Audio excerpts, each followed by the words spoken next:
दोस्तों good evening. बहुत दिनों के बाद आपका दोस्त जो है वो वापस आ गया है। आज काफी दिन हो गए दोस्तों मिले हुए, मेरे ख्याल से 5 दिन हो चुके होंगे।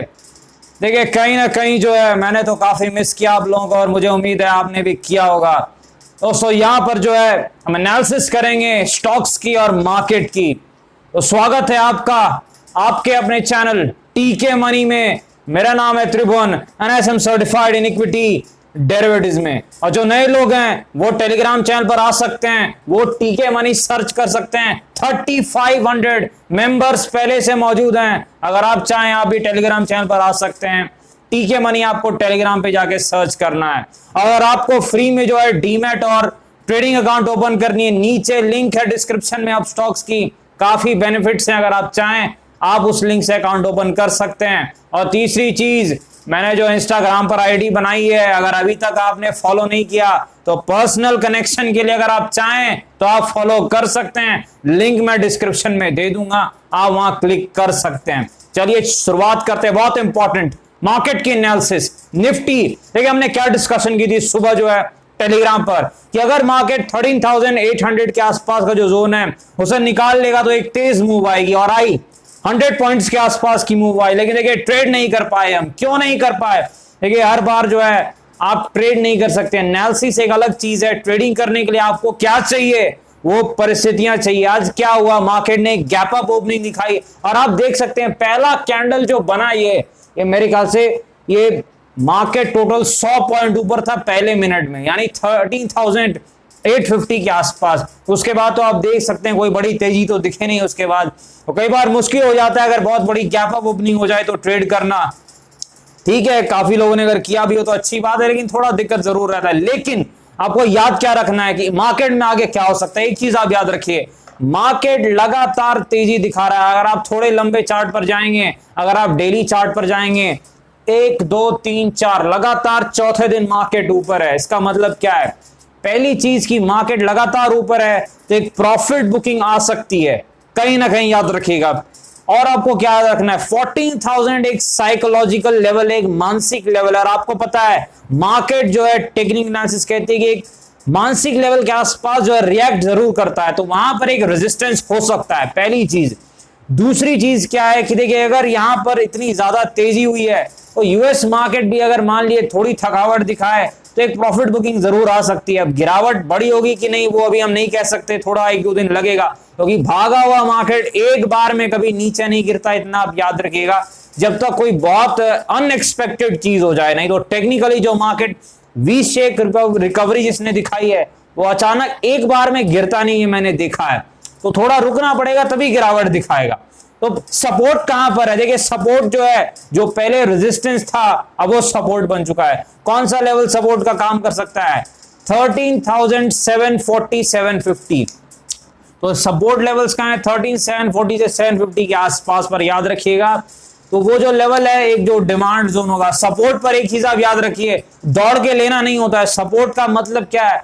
वहां पर हमें प्राइस एक्शन देखना है कि यहां पर हमें देखना है कि 5 मिनट चार्ट पर क्या हो रहा है, और फिर डीप में जाने के लिए 1 मिनट चार्ट पर आप लगाकर देखिए क्या जो है मार्केट उस लेवल को रिस्पेक्ट कर रहा है। देखिए अगर लेवल टूटना होगा मार्केट टिकेगा नहीं, सीधे क्रैक करके चला जाएगा, सपोर्ट की धज्जियां उड़ा देगा, जैसा मैंने आपको उस दिन क्रैश के वक्त बताया था।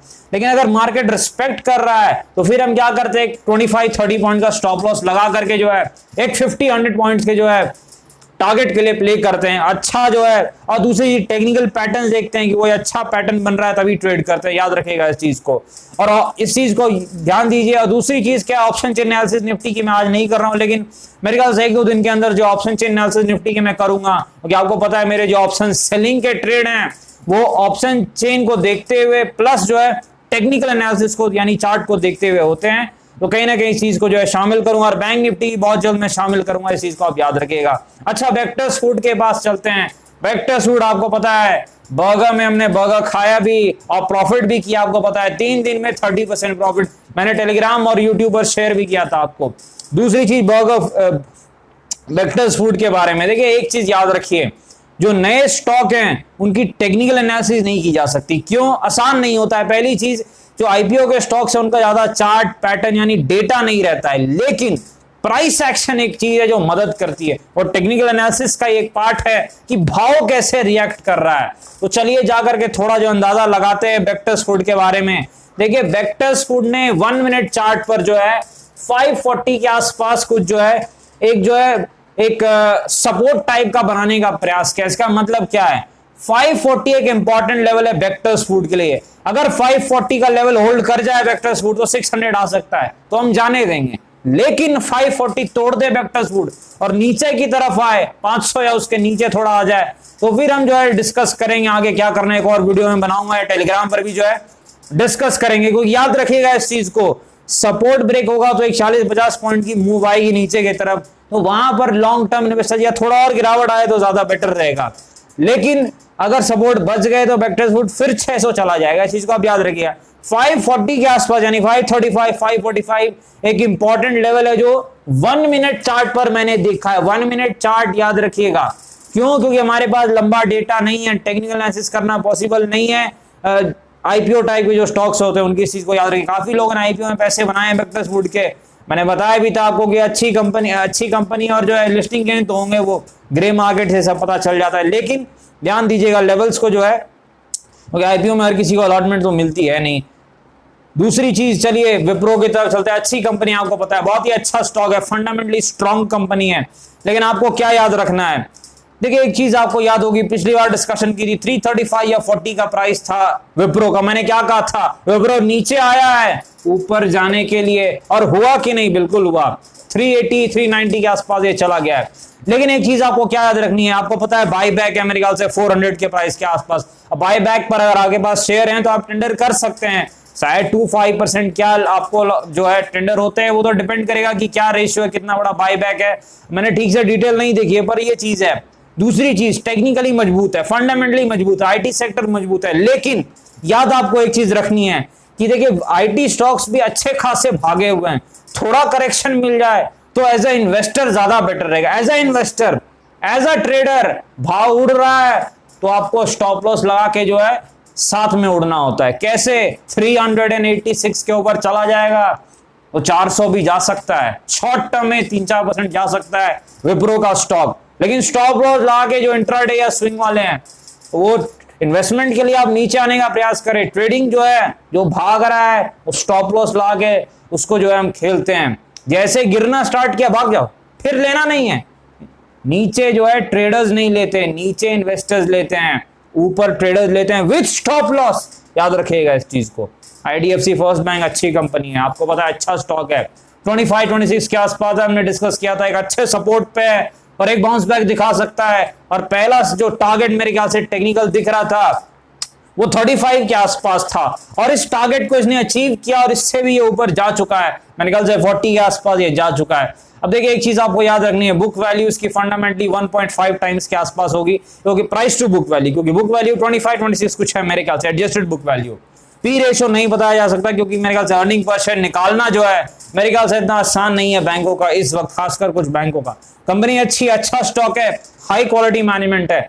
लेकिन आपको याद रखना है, अगर जो है थोड़ी गिरावट मिले, यानी 33-35 के जोन पे आए और थोड़ी गिरावट 30 के आसपास आ जाए, तब मेरे ख्याल से लॉन्ग टर्म के लिए ज्यादा बेटर रहता है। क्योंकि जो इन्वेस्टर्स है वो नीचे लेंगे तो सेफ्टी अच्छा रहेगी। ट्रेडर्स को क्या है, 40 के ऊपर जाएगा तो फिर मेरे ख्याल से एक और मूव दिखा सकता है। लेकिन देखिए रेजिस्टेंस है, 40 के आसपास रेजिस्टेंस दिख रहा है। देखिए रेजिस्टेंस है, आईडीएफसी फर्स्ट बैंक में 40 के आसपास अच्छा खासा रेजिस्टेंस दिख रहा है। सपोर्ट 33-35 से पहले नहीं दिख रहा है, याद रखिएगा। तो कहीं ना कहीं ऊपर के लेवल पर प्रॉफिट बुकिंग आ सकती है 40 के आसपास का जो जोन है, क्योंकि वो रेजिस्टेंस जोन है टेक्निकली। आलोक इंडस्ट्री देखिए आज जो है मेरे ख्याल से एक फ्लाइट टू पॉजिटिव ओपनिंग देने में कामयाब रहा है। धीरे धीरे जो है यहाँ पर जो है वॉल्यूम आज काफी कम हुआ है, लेकिन कोई बड़ी बात मेरे ख्याल से नहीं है। क्यों? क्योंकि आपको पता है, मैंने बताया भी टेलीग्राम पर, क्रिसमस के आसपास जो है और ये न्यू ईयर है, नए साल के आसपास जो है वो वॉल्यूम मार्केट में कम रहते हैं, ट्रेडिंग वॉल्यूम्स काफी कम रहते हैं, तो वो ठीक है। वो वॉल्यूम 7 मिलियन के आसपास हैं। देखिए एक सवाल भी था लोग इंडस्ट्रीज के ऊपर आपका, क्या जो है इसकी डिलिस्टिंग तो नहीं हो जाएगी। देखिए एक चीज मैं आपको बता दूं, जो रेजोल्यूशन प्लान हुआ था उसके हिसाब से मेरे ख्याल से अगले 2 या 3 साल तक कोई डिलिस्टिंग पॉसिबल है नहीं। अब उस प्लान में लिखा हुआ था 3 या 5 ईयर, शायद मुझे ठीक से याद नहीं है पर शायद 3 ईयर्स था। यानी अगर आप 2020 से जोड़ ले तो 2023 तक तो डीलिस्टिंग पॉसिबल नहीं है, अगले 2-2.5 साल तक डीलिस्टिंग पॉसिबल नहीं है जैसा मुझे याद है।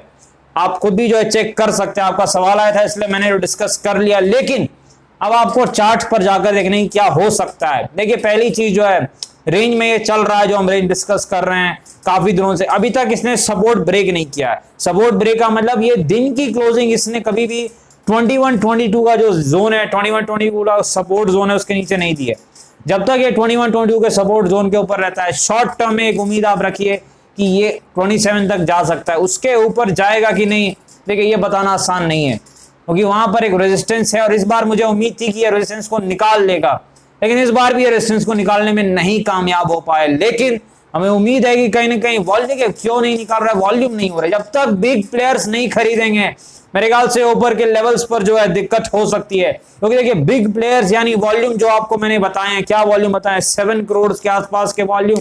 और क्या होना चाहिए उस दिन, अपर सर्किट में या ऊपर की तरफ क्लोजिंग हो। चलिए 5% से ऊपर हो तो भी मानेंगे अच्छा है, और क्या हो, क्योंकि सर्किट अभी 10% हो गई है तो 5% के ऊपर की क्लोजिंग हो, प्लस जो है वॉल्यूम 7 करोड़ से ज्यादा हो तो ये बेटर रहेगा। इसका मतलब अब जो है बिग प्लेयर्स आ गए हैं, वो उन्होंने ट्रेडिंग बेट ले ली है और बिग प्लेयर जब लेते हैं तभी तो स्टॉक रॉकेट बनता है। आपको पता है, हम और आप तो कुछ नहीं कर सकते, ये भी आपको पता है, स्टॉक को हिला भी नहीं सकते हैं। सारा खेल जो है वो बिग प्लेयर्स का, तो याद रखिएगा लेवल का और बिग प्लेयर्स का। IRCTC की तरफ चलते हैं, अच्छी कंपनी है। देखिए IRCTC के बारे में OFS भी आया था, मैंने 1367 के आसपास कुछ जो है अच्छी कंपनी है। देखिए PSU स्टॉक्स में से one of the best PSU stocks में से हैं, काफी दिनों से रेंज में। टेक्निकली जब तक ये 1500 के ऊपर नहीं टिकता है, शॉर्ट टर्म में ये रेंज में रहेगा। हाँ, शॉर्ट टर्म में दायरे में फंसा हुआ रहेगा, और दायरा क्या रहेगा, सपोर्ट कहां पर है, 1350 के आसपास, यानी दायरा क्या रहेगा 1350 से 1500 के बीच में। लेकिन रेजिस्टेंस को निकाल लेगा 1500 की तो फिर 100-200 पॉइंट की मूव काफी इजीली आ सकती है, याद रखिएगा। जब तक ये 1350 के ऊपर रहता है तब तक टेक्निकली ये ठीक है, लेकिन 1500 के ऊपर चला जाए तो टेक्निकली बहुत स्ट्रांग हो जाएगा। इसका मतलब है कि और फिर से एक बड़ी चाल दिखा सकता है। स्टॉक फंडामेंटली काफी अच्छा है, आपको पता है, अच्छी कंपनी है, लेकिन कहीं ना कहीं जो है अभी जो है थोड़ा इस प्रकार की एयरलाइंस और ये स्टॉक्स है उनमें दिक्कत है, क्योंकि फंडामेंटली मेरे ख्याल से उतने प्रॉफिट जनरेट नहीं हो रहे होंगे, क्योंकि दिक्कत तो है कहीं ना कहीं, अभी पूरी तरीके से ऑपरेशनल नहीं है इस प्रकार के जो बिजनेस हैं, एयरलाइंस हो, चाहे होटल रेस्टोरेंट, चाहे जो आपका ये जो है IRCTC का जो बिजनेस है। याद रखिए कंपनी अच्छी है, इसमें कोई शक नहीं है। चलिए आगे बढ़ते हैं, कहाँ चलते हैं, मेरे ख्याल से सुबेक्स की तरफ चलते हैं। देखिए सुबेक्स के बारे में डिस्कशन, देखिए एक चीज मैं बता दूं, ये स्टॉक निचले स्तर से काफी भाग चुका है। स्टॉक ने अच्छी तेजी दिखाई, यानी कुछ तो अच्छी न्यूज होगी, कुछ तो बात होगी। फंडामेंटली मैं ट्रैक नहीं करता पर टेक्निकली चीजें समझ आ जाती है, मुझे चार्ट देकर इतना समझ में आ जाता है कि चल क्या रहा है। एक चीज आपको याद रखनी कि ये बहुत भागा हुआ है, तो इसको थोड़ा आप कंसोलिडेट होने दीजिए, यानी कुछ समय से दायरे में रहने दीजिए, 1 महीने 2 महीने 3 महीने, उसके बाद ही जो है कुछ फैसला लेना बेटर रहता है, क्योंकि ये स्टॉक बहुत भागा हुआ है। एक बार जो कंसोलिडेट होकर के अगर वो कंसोलिडेशन के ऊपरी स्तर को निकाल ले तो ब्रेकआउट को बाय करने में बड़ा जो है फायदा होता है। अदरवाइज क्या होगा, फंस जाएगा, काफी टाइम जो है रेंज में फंसा हुआ रहेगा। तो आप देख लीजिए नीचे एंड क्या है, रेंज का हिसाब खेल सकते हैं। याद रखना है टेक्निकल सपोर्ट कहां पर है, 23 के आसपास सपोर्ट है, और टेक्निकल रेजिस्टेंस 33 से 35 के आसपास है। याद रखिएगा इस चीज को, 23 से आसपास सपोर्ट है और 33-35 के आसपास रेजिस्टेंस लेवल सुबेक्स का। चलिए आगे बढ़ते हैं यस बैंक की तरफ। यस बैंक फिर से देखिए, यस बैंक आज वो पॉजिटिव क्लोजिंग देने में कामयाब रहा है। वॉल्यूम यस बैंक में भी कम है, जो कि कोई बड़ी बात नहीं है, क्योंकि अभी वॉल्यूम तो कहीं भी मुझे ज्यादा दिख नहीं रहे हैं, क्योंकि अभी आपको पता है क्रिसमस के टाइम मतलब क्रिसमस के आसपास जो है, न्यू ईयर के आसपास कम वॉल्यूम रहते हैं। लेकिन यस बैंक 16-18 वही जो है दायरा कायम है। सपोर्ट कहां पर है, आप चार्ट पर ये देख सकते हैं, ये सपोर्ट जोन है। रेजिस्टेंस कहां पर है, 22-25, यानी क्या वहां जाएगा, प्रॉफिट बुकिंग आ जाएगी। हाँ आ जाएगी प्रॉफिट बुकिंग, लोग प्रॉफिट बुक कर लेंगे वहां पर, क्योंकि वो बड़ा रेजिस्टेंस है 22-25। किया भी लोगों ने, मैंने बताया भी था आपको वीडियो में भी और टेलीग्राम पर भी कि अब रेजिस्टेंस आ गया, प्रॉफिट बुकिंग हो सकती है। मेरे ख्याल से 2 हफ्ते पहले की बात है। सपोर्ट कहां है, 16-18 के आसपास। तो सपोर्ट रेजिस्टेंस के बीच में जो है ट्रेडिंग रेंज है, रेंज जिस तरह भी फटेगी एक मूव आएगी। डिस्क्लेमर तो आपको पता है, यस बैंक है मेरे पास, लेकिन ठीक है, वो ट्रेडिंग अलग चीज होती है, इन्वेस्टमेंट अलग चीज होती है, याद रखिएगा। तो दोस्तों डिस्क्लेमर आपको पता है, ये वीडियो एजुकेशन और इन्फॉर्मेशन पर्पस से कृपया अपने फाइनेंशियल से बातचीत करें, कोई फैसले बाजार में काफी जोखिम है, ध्यान से काम करें। धन्यवाद।